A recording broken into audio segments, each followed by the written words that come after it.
What's up, everybody? Welcome back to another episode of the 10-7 MMA show. We are back, ladies and gentlemen. After a long week, we've had some interesting things go down. We've had Arman Tsarukyan basically come out and admit that he attempted murder in RAF. We're going to talk about that because I'm really curious to hear Justin's thoughts. But I have that entire clip. I made a whole video about it. Justin, before we even get into the topic, so I was talking to somebody. I was actually talking to one of the Fusion fighters earlier today about this upcoming fight, Sean Strickland versus Khamzat Chimaev, which obviously I think this is the best fight, the biggest fight the UFC can do, period, right now, and I can't wait for it. I said, so what do you think? He's like, well, I'm kind of bummed that Justin Gaethje's going to face Ilia Topuria, but you never know. Brant Simmons actually is who I was talking to. But you never know. That could still go any which way, so I'm excited about that. I said, okay, yeah. And he said Gaethje's his favorite fighter. He really loves Gaethje, just like you. And then I said, well, what about Khamzat versus Strickland? Are you excited about that? And he said, well, I'm excited, but I kind of feel like it's going to go Khamzat's way, and it's kind of a foregone conclusion. So he wasn't so hyped about it. But you, I know, are thinking you believe Sean Strickland has a real chance against Khamzat Chimaev. So I thought it'd be fun to kind of start the show but let's chat about that a little bit. Obviously, you know, I'm not going to hide it from anybody. Obviously, I'm a huge Khamzat fan, and I'm definitely team Khamzat. But I want to know a little bit more. You are not a huge Khamzat fan. You are the biggest. Yeah. I've never met anybody that's even in the relative ballpark. I've heard a lot of people say, "Oh, he's good. You know, he's a great champion." But I've never. You are the biggest fan, and I'm not saying that in a disrespectful way. No, I know. I just want to put weight behind how you love this guy more than I love Justin Gaethje. You love this guy more than I love the whole sport. It's incredible, the passion. I think it's awesome, man. I think when people can get emotional about certain fighters and certain things, I think that's awesome, and just shows how committed you are. Because win or lose, if Khamzat loses, you're probably like, oh well, you know, if you didn't see, he had a broken foot and he had a broken neck, and like that's what I'm excited for. I'm excited for the excuses after Sean Strickland. All right, well, okay. Well, speaking of that, okay, perfect. Speaking of that, so tell us how because here's what I've been hearing, and this is what I want to know from you. Obviously, if you guys don't know, Justin trains at Extreme Couture under Eric Nixick alongside Sean Strickland, and not saying he's part of his camp or anything. They're in very different weight classes, but I would love to, you're there, you've had conversations with Eric Nixick about this camp. What I've been hearing, and this is what people have been saying too, we keep hearing how Sean can avoid losing, but nobody's really saying, well, this is how he's going to win. He's going to get out there and he's going to get a finish in this round by this way because of this tactic. I think that's maybe what people are missing. So why don't I turn it over to you? How can Sean Strickland, or how do you believe Sean Strickland will win this fight? It's taking this fight into deep water, getting Khamzat. Here's the thing: when you're as good as Khamzat, and here's the also I want to say, I know we only have 3 viewers right now, but I'm probably going to reiterate this through the show. Yes, I don't. The odds are against Sean. Obviously, if they fight 100 times, I think Khamzat's going to win more than not. But what Sean has is the element of surprise. What I mean by that is nobody knows, fans, nobody, unless you're at Extreme Couture like me, seeing Sean, talking to Sean.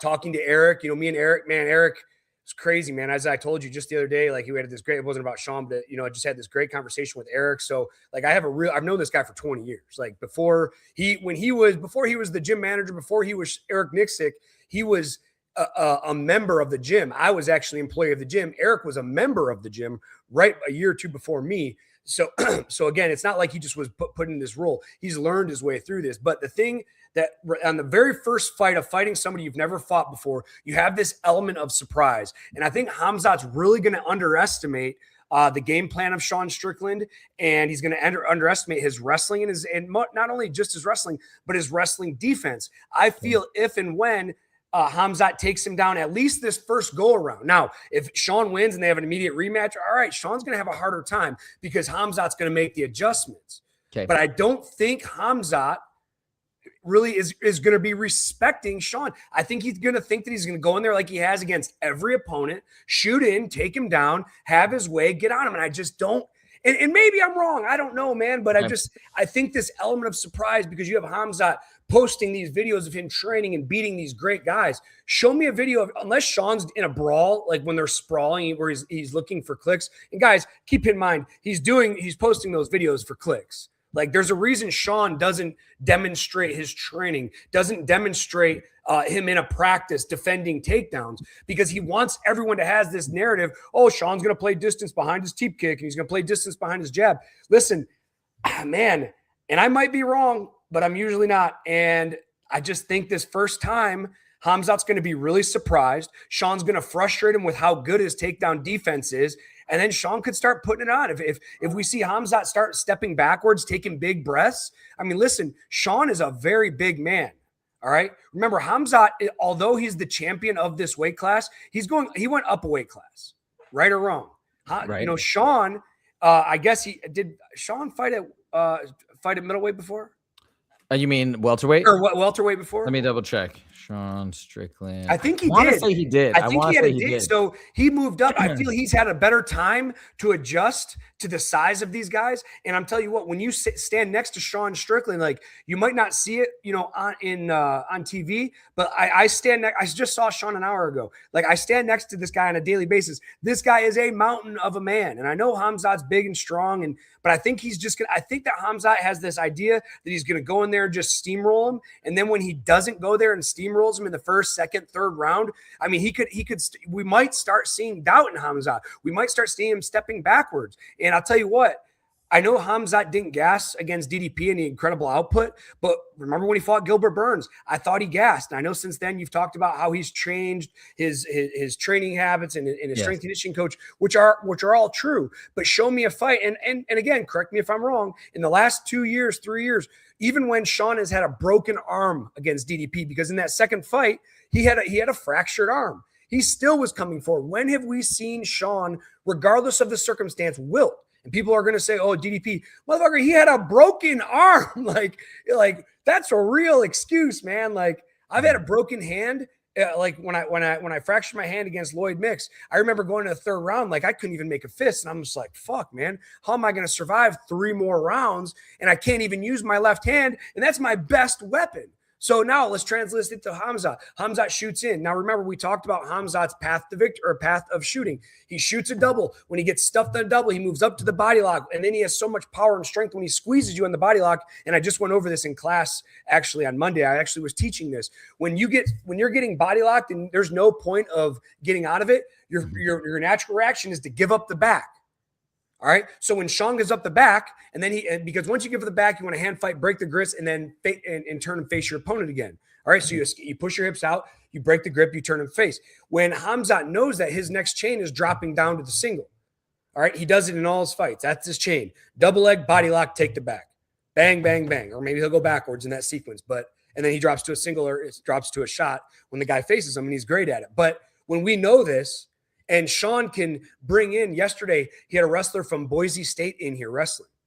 And dude, like, Sean's competing with this Division I guy. It's like, I just think Khamzat's going to be caught off guard the first time. And I think when they rematch, he's going to expect it. And he's going to make the adjustment to that.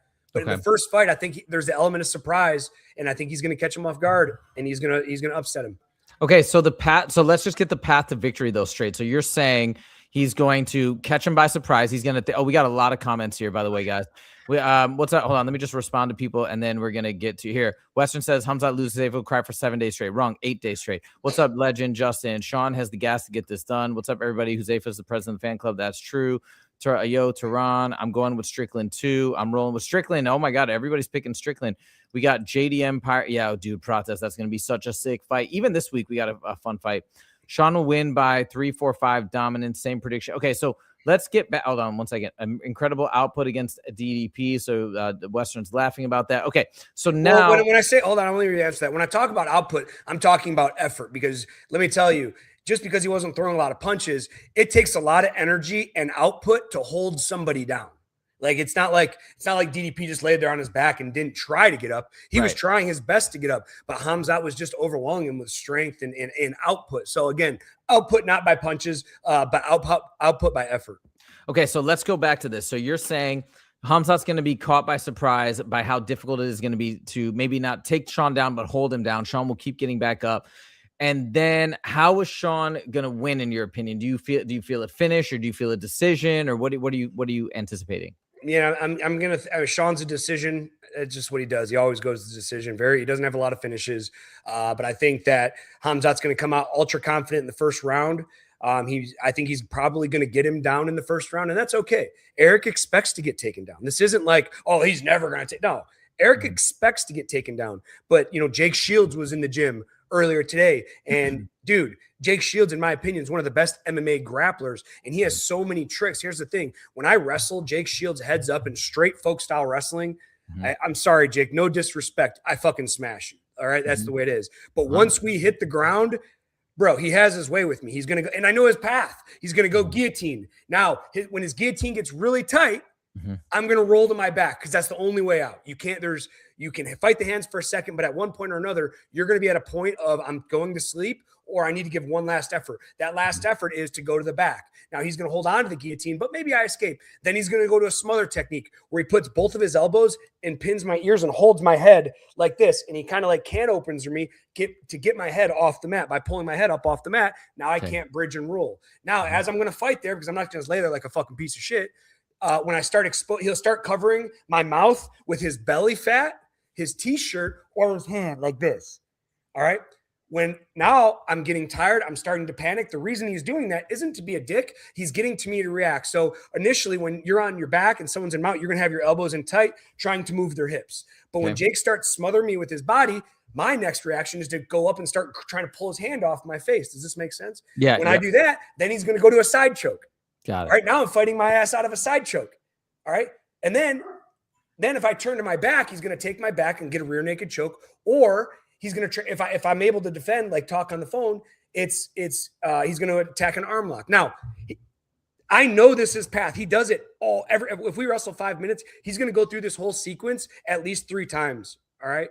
So he knows my paths out, so he's able to block it. Now, when Sean gets taken down, he has paths back to his feet.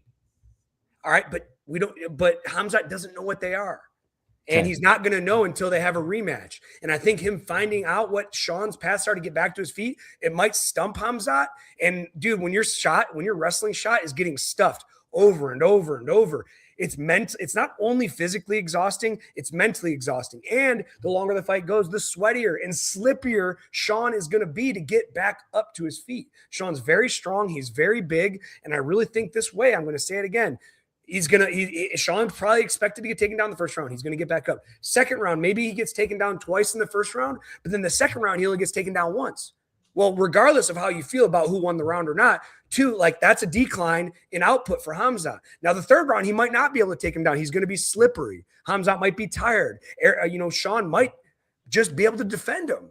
So, man, that's why I think the third round is I think first round, we're going to say Khamzat. Second round is going to be Khamzat. Third round, I think, is going to be really close. But I think this is where the tide starts to sway in Sean's favor. And now, Khamzat's like, fuck, man, I'm doing everything I can to get this guy and hold him, and I can't. And now, he stuffed all my shots in the third. Now Sean's going to start putting it on him on the fourth and in the fifth.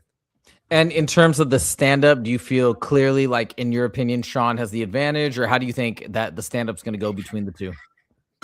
I think from a straight technical standpoint, Khamzat's the better striker, but with fatigue setting in and Sean's range management, it's going to be, although if they're both hitting the pads, I'm going to have to say Khamzat probably looks a little better, a little cleaner, a little crisper.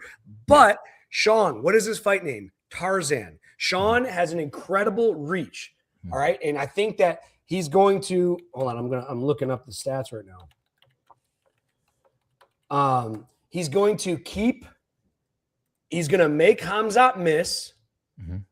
He actually only has a 76-inch reach. It's not as long as I thought. But his footwork, as expressed in my videos, the way he has his footwork, he can extend that jab out there so much and really add on. One of the first things my boxing, I have a 67-inch reach.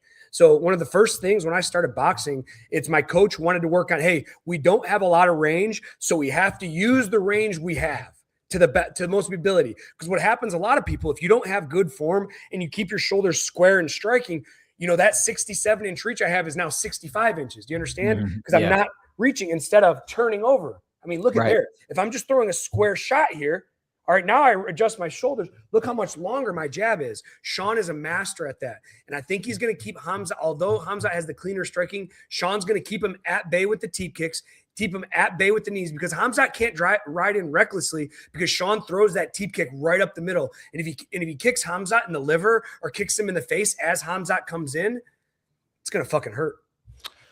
All right, well, there it is. If you guys were not super excited about this fight for whatever reason, I really think you're going to change your mind once we get to fight week. But there it is. There is Justin's breakdown of how he thinks the fight's going to go and how he thinks that ultimately Strickland will win. Tyler Betts is in the house. He said his reach is 67 inches. Western is 70. Justin, you're 76, right? 67. Oh, 67. Oh, got it. 67. Okay. I don't even know. Sean is 76. Got it. Okay. All right. So when I fought Devontae Smith, his was like 82. Jesus Christ. Like he big brothered me. He could put his hand on my forehead and I could never reach him. Oh my God. That's so funny. That's wild. All right. Well, guys, here we go. Let's get into the topics. Ty says just joking. I don't know. Okay. Fair enough. Fair enough. Now, there is news, or there is a very, very light speculation.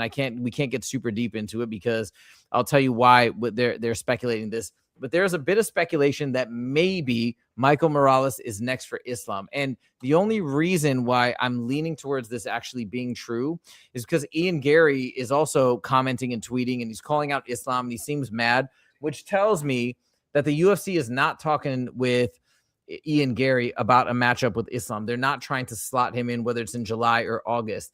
And then Michael Morales, did you see this, Justin? He posted a picture of him talking with Hunter Campbell at the UFC. No, I haven't seen this, but I'm looking at Michael Morales's Tapology right now, and I mean, This guy's incredible.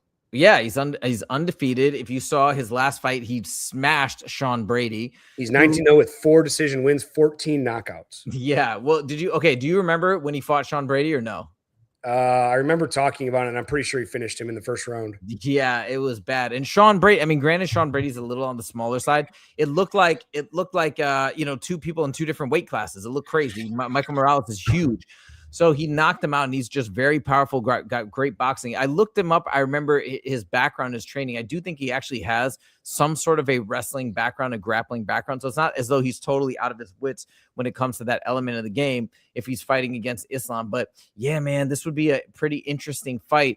And with that power, somebody that big, I don't know. What do you think? Like, everybody couldn't believe he was even in the welterweight division. How does that pose a challenge to somebody as skilled and as amazing as Islam Makhachev is? Obviously, he's done well in welterweight, but how do you think that's going to affect him having to deal with somebody that young, that strong, that big? I mean, these are the moments that tell, is this guy the greatest of all time? That's just what it comes down to. Like he'll be either like, oh, he's the greatest lightweight. Dude, he had 3 title defenses, man. Like he has to keep taking on these challenges. Whether it's a young buck in Michael Morales, I would love to see the Ian Gary matchup. I think Ian Gary is super tricky. And the thing that bums me out about the UFC, Michael Morales is 19-0. He has 14 knockouts, 1 submission, and I know almost nothing about this guy. The UFC hasn't done any kind of advertisement for this guy. Does this guy do interviews? Like I've never seen this guy in a podcast. I've never seen this guy in an interview. This is exactly what the UFC needs. They need big, heavy, striking motherfuckers that are knocking everybody out. Yeah. And they have this Michael Morales 19-0 on a 19 fight win streak and I only know of him because of the Sean Brady fight. This guy knocked out Gilbert Burns in the first round. Yeah. Well, why is nobody talking about this? Why is nobody having this guy on the podcast? This is a superstar in the making. This is way better than anything the UFC has because he's a knockout artist. It's not like he has he has 1 submission win. Like this is the epitome of what Dana wants and calls for, and it's a new up-and-coming Brazilian fighter. Why aren't they advertising for this guy? And if they are, and they want him to fight Islam, isn't that the time to be, hey, let's show everybody how good this guy is, and let's get his personality out there? And they're doing nothing. They're fumbling the bag on this guy. The first issue, I believe, is that he doesn't speak English. That's my recollection, because I've never heard him get on the mic. I think he always had a translator. But remember, we went back. Let's go back to that point. Remember, I said the UFC should be taking more of an interest in having the international fighters learn English. I think that would be so incredible. You said yourself, you don't know anything about this guy. We know so much about Arman Tsarukyan. We know a lot about Khamzat. Same thing. Maybe he doesn't do a lot of interviews, but when he does, he's in there. He's speaking English, and people can connect and relate to him. We have the freak guys like Charles Oliveira and Alex Pereira, but they're far and few between. That's what the UFC needs to do more than anything. Even if you're talking about interviews or podcasts or this and that can all come. But I think the number one thing is to get these guys trained in English. It is so annoying. I pretty much always, there's exceptions to this, but for the most part, I turn off interviews where there's a translator because you lose the emotion, you lose the humanity. It's just like it's just like you may as well be reading an article of what they said in a quote. That's not fun. It's not nearly as fun. I want to see them talking. I want to see their sense of humor. I want to see, their facial expressions, all of that stuff. And you miss all of that. Plus, I think they feel a little bit out of their element when they can't even understand what the interviewer's saying. They have to wait for the translator. Like, it ruins the whole thing.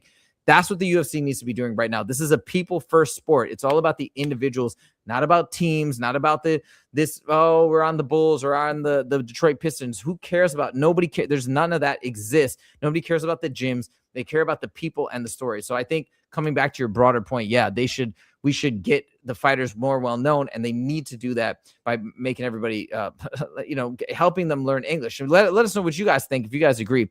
But either way, I got a piece of this. I want to add to this. Go ahead. No, go ahead. Finish your saying. I just want to let you know. Thing. But no, I was just going to say, ultimately, regardless of all that stuff, this fight would be sick. I'd rather see Ian Gary. Again, part of it is because Ian Gary does speak English, and he's going to do a lot of trash talk, and it's going to be more fun. But this would be a great fight, too. I got two great options. So to go to your point, and you talked about the two guys that don't speak English that are really popular. Yes. Who'd you call? Pereira and Charles Oliveira. Okay, so Oliveira, I think, is the only one. And this is why. I know Alex Pereira is very, very popular, but he's popular in different ways. Now, the reason Charles Oliveira is popular, it's because he started his UFC career off really shitty. Like, if you saw it, he had a losing record for his first like 6 fights, or he might have been like 2-3 or 3-5 or something like that. And then he came back from that, and he persevered through all that, became the UFC champion. At one time, people were talking of him as one of the greatest lightweights, and he is one of the greatest lightweights of all time. So I think that people can relate that, even though if you start off rough, you can still do the top. And I think that's what people relate to. When you look at Poatan, like, that's not the case. Izzy made Poatan. That rivalry made Poatan, because before he fought Izzy, I never paid attention to him. All right. I didn't give a shit. But now they have this awesome backstory, and they have this rivalry. And regardless if you're watching the fight for him, you're watching it for Izzy. But then you get to see him in action, how good he really is. That's where I think he drew the fans. I'm going to say Israel Adesanya made Poatan. It didn't matter what language he spoke. If it wasn't for Izzy, Alex would not be who he is. That's why I really commend Oliveira over anybody, because he had to persevere through all that. Alex just had to fight Izzy. He had to persevere through all the highs and lows, and then became the champ. Alex came in like 2-0 and got to fight Israel Adesanya, a guy that he's already beat.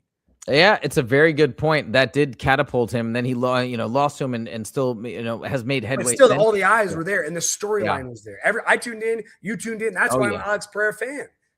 And then he went on to another weight class and won. Now he's going on to another weight class. So it's like, it has the perfect, hey, here's our hook. The hook was Israel Adesanya. Now everyone's hooked on this guy. Oh, fuck, now he's going to do great things. But when you think of his MMA career as a totality, like, Charles Oliveira has like 30 fights in the UFC. Poatan has like 10. Yeah, that's true. You know what I mean? Like, Izzy was his hook, and then he's done some incredible things, and everyone loves to watch it. I'm a huge Poatan fan. Yeah.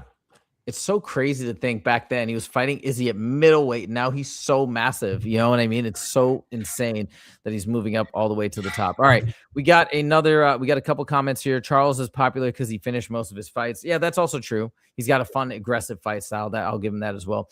You going to be in Perry podcast tonight, Karn? I'm not sure what that's all about. I think KO power is what made him blow up too. Yeah, I mean, his fight style is also part of it. It's the same with Sean O'Malley. Sean O'Malley's got a really fun fight style that definitely pays dividends as well. Speaking of fun fight styles, excuse me. Sorry, I'm having a little brain fog. Joe Rogan is saying what a beast Paulo Costa is at 205. Let me play this clip. And he thinks that Paulo Costa could be the next light heavyweight champion. I don't disagree, but let's listen to this clip and let's get your reaction on this, Justin. Here, check this out. He looks phenomenal. If I was in his corner, I would say, dude, never go back to middleweight. You are a fucking light heavyweight champion. He's 100%. He's a light heavyweight champion. 1,000,000%. And while Carlos Ulberg is going to be out for a year because he's going to have to get ACL reconstruction, Paulo Costa could be the interim light heavyweight champion. Like, no doubt, man. I really think he could pull that off. Dude, at light heavyweight, he's fucking terrifying. It's crazy he looks to like go the Paulo Costa of old. He looked. There it is. And I think there's a lot of truth to what Joe Rogan's saying. He did look amazing. And he beat Aljamain, who was undefeated up to that point, who was just a smashing machine. Very, very well-rounded fighter. Justin, take it away. I mean, what are your thoughts on how Paulo Costa looked at light heavyweight? But here's the thing. Paulo Costa's been around for a long time. He has the skill, but he has no consistency. So it's hard for me to get excited over a guy that's done it one time. Now, he does this 2-3 times in a row. He starts to show consistency because Paulo Costa of the young age, like that guy was a killer to me. And then he kind of fell off and he started having a couple bad performances. Now, all of a sudden, he has one performance. Everyone's like, oh, man, Joe Rogan, he says he's going to be the champ. Like, whoa. Like, bro, like, chill the fuck out. It was one performance. He might go in there and get smashed in his next fight and show up like he did a lot of his fights at middleweight. Like, I just don't understand because a guy has done things. I mean, that's the thing with MMA. Like, I was a plus 300 dog and I knocked out dude in 30 seconds, but then I was never able to do it again. You know what I mean? It's like Toby Keith says, you're as good as, or what's the saying, the song? I'm as good as I once was, or as good once as I ever was. Yes. But to be consistently good in this sport is really what separates the average fighter to the incredible fighter or the superstar. And now, I can relate to that because, man, I feel like I could have beat anybody on any given day, but a lot of times I just didn't show up. I had a bad weight cut or something just didn't go right. And, the same thing, Paulo Costa has shown no consistency through his career, and there's no reason to get excited about it now. But do you think that some of that inconsistency maybe did have to do with the weight cut? Yeah, right. We saw what happened when he fought against Marvin Vettori. He missed weight by like 20 pounds or something insane like that. His last two fights that he lost, Robert Whittaker, Sean Strickland, both in the middleweight division. Then he got that victory against Roman Kopylov. Maybe this weight is the magic formula for him. What do you think? Maybe. Oh, all right. He's only fought once. Yeah, he only fought once. I guess. And that's the thing, guys. I know it's a lame excuse, and I don't like to make speculation on this. And the reason I don't like to make speculation on it is because we're going to find out. We're going to find out in real time. And maybe I'm wrong. Maybe this is everything, and that'll be great. I'm a Paulo Costa fan, but it's just hard for me to get excited about him until I start seeing it a couple times in a row. Dude, Tehran, I missed your comment. What a great idea. Oops, I clicked on the wrong one. Paulo Costa versus Khalil Roundtree. That's lit. That's a great idea. But there's actually a ton of matchups for Paulo Costa in the light heavyweight division. All of them would be fun, partially because Paulo Costa's got a really fun fight style. Morales versus Islam is so good. So is Ian Gary. Whatever is happening next for the title shot in welterweight, oh my God, just buckle up. It's going to be too good. Can you imagine Costa fights for the interim title next? I mean, it'd be cool. I'm for it. I'm okay with it, but I don't think he's going to fight next. I'd be a little surprised, right? I mean, it would be a little weird when you have Magomed Ankalaev. You got some other folks like that have been in the light heavyweight division for a while. I'm not saying I'm against it, but I don't know. I doubt they would do that. MGAL4 Production says Strickland versus Chimaev is the fight of the year. Absolutely. Dude, we're about to be making a ton of content leading up to this fight. I can't wait. I'm going to be making so many Hamzat videos. Jess will make Strickland videos. It'll be incredible. Costa should definitely stick around at 205. I agree. Costa versus Ulberg. Yeah, but again, Ulberg has a torn ACL. His manager came out and said as much. Now, he is staying in Vegas. I don't know if you've seen him at all, Justin, but he's staying in Vegas and he's recouping at the PI there. So he's not going home so he can make sure to take care of that knee. Is there a chance that the recovery could only be 6 months? I don't know. It's possible, but I think it's going to be a while. Costa doesn't seem committed to staying at 205. He said that. I don't know. He's saying he just wants fun fights. But I think now, given how well he was saying that a lot before he won that fight. I think now how good he looked, how good he probably felt, I think he's going to stick around. I heard him say it in another interview. He says, man, now I can really let the juice, my secret juice fly at 205 because I don't lose any muscle. Western, you say 205 is a disaster right now. Look, I agree with you, obviously, because of what happened. but I think it can be exciting. I think it can be exciting once again very quickly. I think if we do get Paulo Costa another good fight, we got Robert Whittaker coming in. That's like it's more. I think it's got more popping off than we think. It's a bummer that Yuri lost, but I think it's all right. Yeah, they're just going to keep giving Costa winnable fights and bounce around. I don't think he's going to bounce around. Costa versus Izzy. Oh, the rematch. I don't think Izzy's going to move up. I highly doubt it. But anyways, okay, let's move on. Justin, we need Justin's comments on this. I made a video about this. This is insane. And I literally am kind of speechless. And a lot of people are very upset with Arman Tsarukyan for saying this. Okay, here we go, Justin. Check this out. Oh, wrong clip. Hold on. Boop. Wrong slide. Give me a second. Boop, boop, boop. Here we go. And on Saturday, Arman, what's going on? Why'd you push Faber out of the mat like that? That could have been serious stuff. You could have gotten really hurt there. Look at this. This is scary, Arman. I was afraid for both of you. Why did you do that? I thought that I forgot this is mat. I thought it's still we're in the cage and like the fans is gonna stop, but I wanted to hurt Charles Sonnen. No, I'm kidding.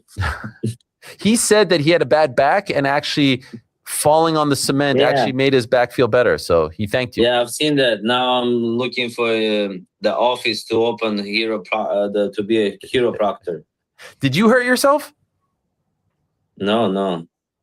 Did you try to send him a message by doing that? You seemed a little fired up in the clip. No, I was good. It was good. No, nothing happened. Because I used to jump, I'm preparing myself to WWE. Yes, I know. But on Friday at the press conference, it got a little bit heated between you guys. So I thought it was a little bit. Yeah, I wanted to hurt him, to be honest. Okay. Why? So, because he was talking too much. What did he say that you didn't like? So I think too much things. Yeah, go ahead. So I think it's kind of misconstrued what he said because they're talking about the press conference on Friday. He goes, "Oh yeah, you were mad." He's like, "Yeah, I wanted to hurt him." I don't think he was referring to running him off the mat. I think he was referring to Friday. He wanted to hurt him. No, I think he's referring to running him off the mat. Okay, hold on. Hear a little bit more. Check this out. So you should watch next time. Yeah, I know I watched, but I was wondering what bothered you. He called you spoiled and all this stuff. Did you not like that? No, I don't like it. Okay. So you were sending him a message. Send a message. Don't mess around with me. Because my friend wanted to punch him already. I stopped him. Why? Because he talks a lot, so he shouldn't go and talk about us. Do you feel like you sent him the message? A little bit, yeah. I do think so. I do. Don't get me wrong. I think he did it intentionally, but I don't think he incriminated himself there because you can interpret that that way. Or I mean, there's two ways to interpret that. Again, because again, they're talking about the press conference. He's talking about, hey, I wanted to hurt him. And he goes, yeah, my friend was going to punch him and I made him stop. They're referring to Friday. They're not referring to Saturday. But yes, I do think it was intentional. I do think it was sending a message, but I don't think he incriminated himself with that interview. Okay. Fair enough. Let's say he didn't incriminate himself. And hold on, we got a couple comments here, but I just want to get to, I've never wrestled before. But you see the concrete. It looks like the same type of concrete that we have at Fusion. I mean, taking somebody, I can't even imagine you throw somebody out of the cage. Granted, the cage is higher maybe, but you're throwing somebody out on their back. They could hit their head and just completely get knocked out and die. It's so insane to me. And like, I'm a huge fan of Arman Tsarukyan, but this has got me seriously worried that he would do something this irresponsible. And you as a wrestler, you as a fighter, you've been in street fights, you've been in all sorts of fights, 80 fights or 81 fights or whatever it may be, professional and amateur, but then you've also had your fair street fights. Like, how insane is this to hear that basically he's admitting that he intentionally did that out of spite? I mean, I guess fuck around, find out, man. He's letting everybody know, like, hey, don't fuck with me. Like, I'm here to fight. Let's, we can be cordial about this. Don't fuck with me because I'm a real motherfucker. And, I think a lot of guys are like that. I think Khabib seems like that. I think it's just that, being overseas because Americans are, I don't know, they're just, they don't find out enough per se. Like, people talk to professional athletes online and tell them how much of a piece of shit they are, and like they have no repercussions of it. And if there are repercussions, the guy's going to go to jail. You know what, Arman, where he's from, he has the money, and he can basically probably do whatever he wants and fuck around, find out however he wants, because unfortunately he has the money to do it. But you know, I wish there were more Americans that were real like this. And you know what? You want to talk about this? Now you find out with no repercussions, because the amount of disrespect athletes get online from these fucking bums, and we can't do anything about it. We just have to take it. Like, how about I just start fucking slapping and knocking everybody out that says something bad about me? Guess what? People are going to stop talking bad about me. And I can pretty much guarantee you not very many people are going to talk shit to Arman. That's true. Okay, so this is I like this take from you. I wasn't sure how you were going to respond, because I know you're a wrestling coach and you know all this stuff, and you obviously train kids to wrestle by the rules. But basically, what you're saying is no, you kind of appreciate it, and you're right, because Urijah Faber was talking a lot of crap, and he was also saying stuff about Armenian people as well, and it did aggravate me as well. So you're kind of like, hey man, you want to talk that talk, like be prepared for the consequences, and you feel you're almost in a way glad that Arman did what he did. I don't want to say that. All right. Okay. All I'm saying is, could I do that to somebody that was talking shit to me? Absolutely not. Okay. But when somebody does, it's like, well, that's a real motherfucker. You know what I mean?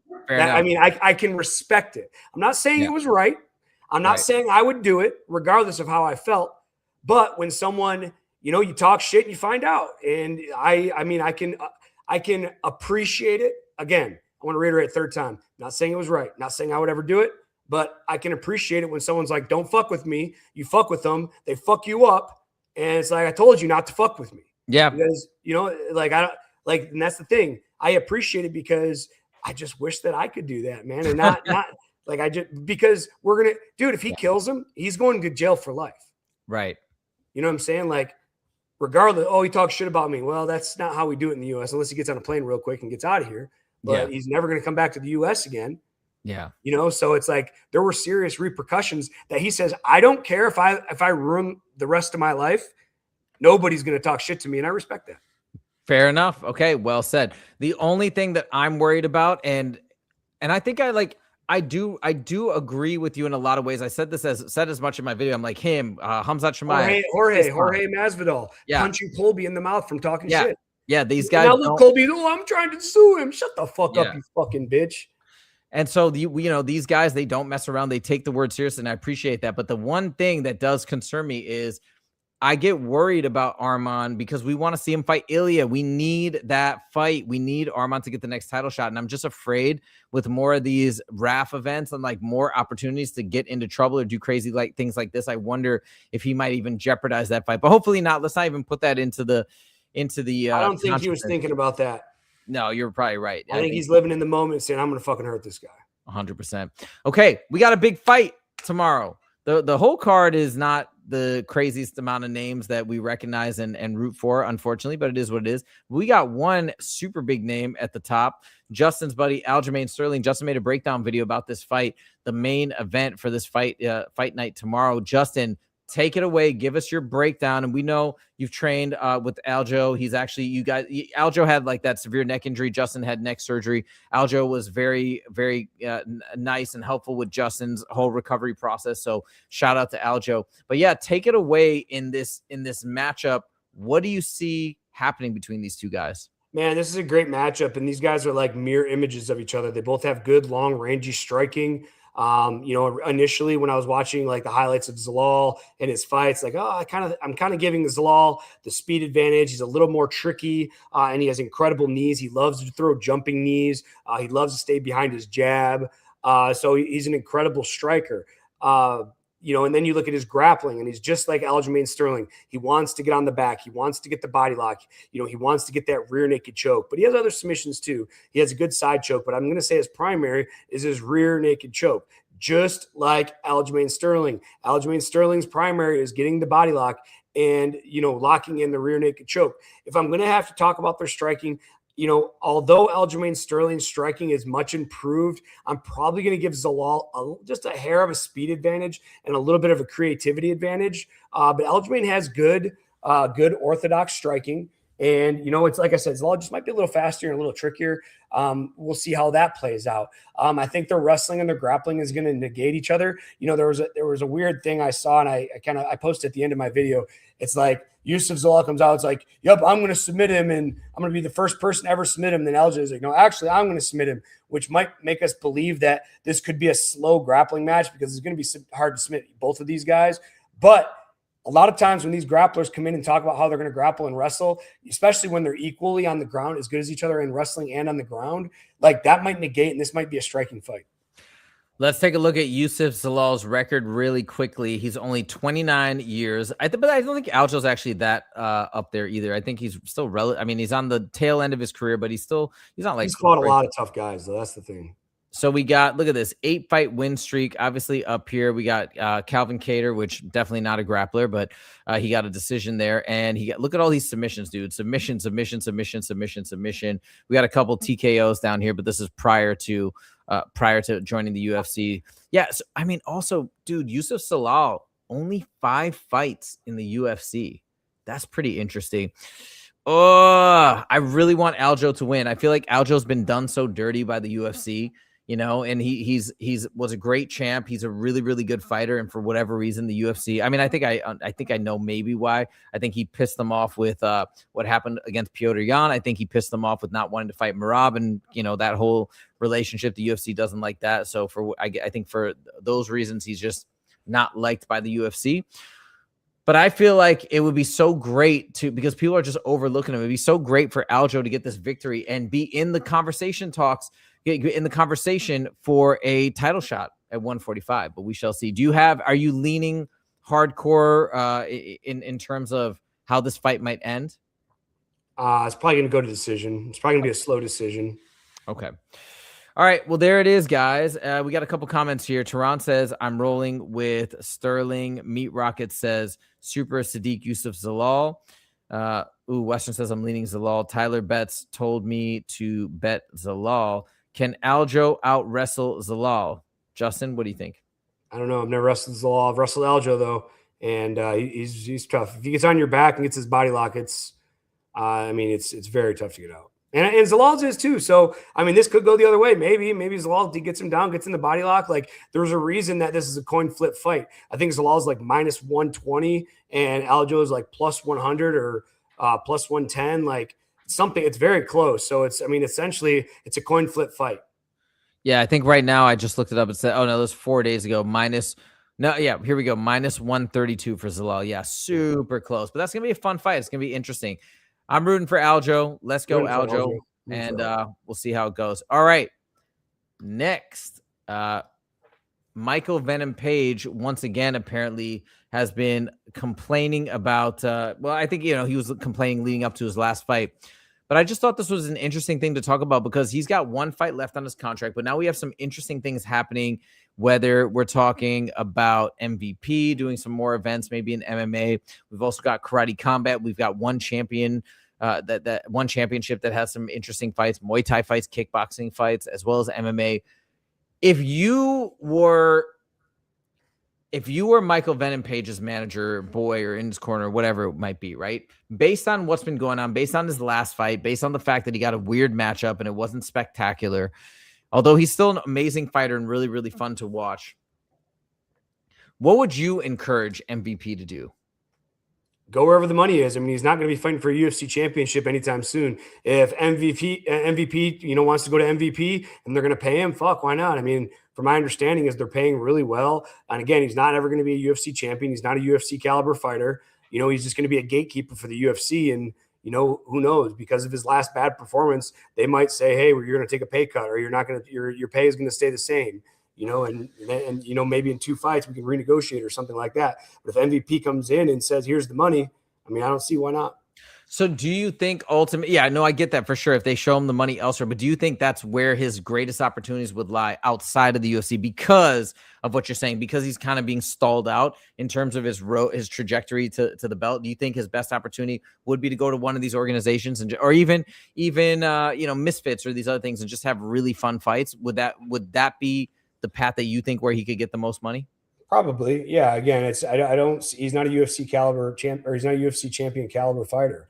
He's an exciting fighter, but they're just going to use him as a gatekeeper. They're going to use him probably for a short notice fill-in when they need when they're, they have this up and coming guy, and they want to give him a favorable matchup. So hey, MVP, we have an opening, fucking, in 3 or 4 weeks. Like, hey, you have to take this. They can put him in disadvantageous positions when another promotion like MVP just wants to put on good cards, and they're going to pay him what he deserves, get him a full camp, and they're not building him. They're using what he already is. That's what the MVP is doing right now. They're using fighters that the UFC has already built, but they're trying to take care of him. And he's kind of in that perfect position because a lot of people know him. People knew him even before the UFC, but I think he's become way more well-known and way more famous since the UFC. And yeah, you give him that right matchup where he can really shine. Even somebody that maybe he's, you kind of are expecting MVP to school, that'd be a fun fight where you can see all of his techniques and his crazy striking really shine and really work. I think you're right. I think that'd be really fun. Or throw him into karate combat and have him, blast some people. That'd be awesome. I'm surprised he hasn't done that yet. Yeah. Well, I mean, he won't be able to until he gets out of his UFC contract. Yeah, I think that would be cool. Tehran says, if I was MVP, I would go sign Jake Paul MMA company. Mr. Clapper also says, I think it will be his last fight. All right, moving on to the last topic.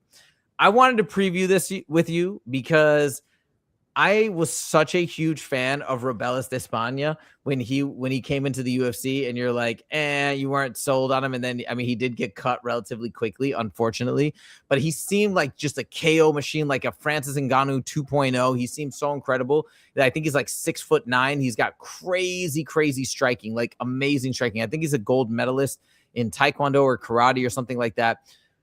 But he's fighting Junior Dos Santos. Okay.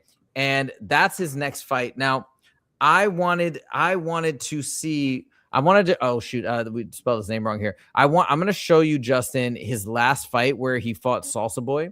And 1 second, let me just fix this. Did he get finished? I think he got held on the ground the entire time, and then people were like, "Oh, he can't grapple at all," and then he got cut right after that, which was such a bummer because he seemed like such a beast. So I want to show you some of this fight really quickly and just get your thoughts on what you think, what you anticipate for Robelis. Oh my God, this whole thing is on the ground. Robelis de España against Junior Dos Santos. So let's watch this. Round 1 red. All right, so he's coming in. Look at that crazy stance. Like, it's so crazy with his hands down. He's just terrifying, going straight for the knockout. Look at his striking. Dude, he's so fun. I mean, he looks like he's fighting in the hood. Damn, look at his kicks, dude. And then as soon as this, look, he tried to sprawl. That wasn't a bad. Then what happened? What happened there? He's terrible. That's what happened. Like he just kind of fell over. Okay, hey, he's terrible. What is he doing? Tell me everything he's doing wrong here. Everything. He needs to have his right arm on the other side of the head. He start digging for an underhook. Like he's doing everything wrong. Everything. Like now he's going to start punching him from the bottom. Like amateurs don't even. He needs to have his right hand that's right here. He needs to pull it to the other side of the head. Start digging underhook, framing, getting his hips in there. He's just holding on for no reason. There's absolutely. He looks like and then he's doing this like that. This is idiotic. Like we see this on beginner level fighters in Fusion, bro. This is terrible. There's literally see how he's locking his arm here? Like, what is that? That's nothing. Literally, it's nothing. Oh, let me elbow you. Like, okay, cool. You're losing, bro. And now his half guard is open. Like, what is happening? How is it ever possible for him to bridge the gap here and improve? No, he's like 35. I think he's like 35. Yeah, he's up there. God, it's so unfortunate. The UFC's watching this and they're like, this guy is fucking terrible. like I'd like to see him in Big Rig fight. Big Rig. Oh, let's go. Okay. So tell me now, as we close out the show, what are his chances against Junior Dos Santos? Well, here's the thing. Junior Dos Santos isn't going to take him down. Okay, so you think it's going to actually be a pretty fun fight then? Yeah, I think it's going to be a good fight. I think it was great matchmaking. Junior Dos Santos is way over the hill. It's a great name to get up there. They're probably, I'm not opposed to him being at the end of his career and being like, hey, like, here's an extra $100,000. Don't shoot. You know what I'm saying? I'm not saying that has happened, but dude, Junior's not going to take him down. Junior's a power puncher. It has knockout power as well. This is great matchmaking by MVP. But if he sees this footage and sees because I didn't realize it was as bad as you're saying, okay? Because I can't see all that stuff. But if it's so bad, don't you think Junior Dos Santos is going to be like, I should maybe at least think about taking him down? Not if there's a bonus on the line. Not if. Okay. Not if they're get 100. Like, dude, there's speculation that Chuck Liddell has come out and said when he made his UFC debut that they said if you take a shot, because Chuck was a college wrestler, that if you take a shot, like we're never going to bring you back, and that's how he started knocking guys out. Yeah, I've heard that story too. God, that sucks. It's going to be a fun fight. It's going to be a good fight I want to watch. This is a fight you want to watch, you said? Oh, yeah, because someone's getting knocked out. I don't think there's going to be any wrestling or any of that. Me Rocket says, I wonder how much they're paying Rebellis. If I had to guess, I think they said minimum is 40,000. 40,000? I bet he's getting more than 40,000. I'm saying the minimum for fighters on the card. I'm going to guess 150,000 because I don't think Rebellis, I mean, it's a negotiation thing, right? I mean, he doesn't have probably a ton of leverage. What other organizations are really fighting for him right now? So I don't think they probably had to pay a ton of money for him. Like Nate Diaz, they probably had to pay him a lot. Ronda Rousey, Gina Carano, they had to pay a lot. Francis, they probably had to pay a lot. You know, some of these guys that are more in demand. But unfortunately, I think Rebellis Despania is, it's not that way. I would be down to see Rebellis Despania fight Francis Ngannou. Imagine if he gets the victory here and they set that up. Yeah, I mean, granted, even if Francis just smashes him, but like it'd be a really interesting, fun fight. I mean, he's going right at Francis. He's not gonna shy back. I think he's gonna go on him just like he did Salsa Boy. Oh yeah, and he's gonna go and throw some crazy head kicks and all that. So, all right, guys, that is all we got for you guys today. But check out Rebellis Despania. Check out more of his fights. Don't look at this one because this is the one where he just gets handled. But the other ones are really, really fun leading up to this, right before he got cut from the UFC. That's all we got for you guys. Thank you so much for joining. We'll see you on Monday, same time, 1:30 p.m. PST. Take it easy.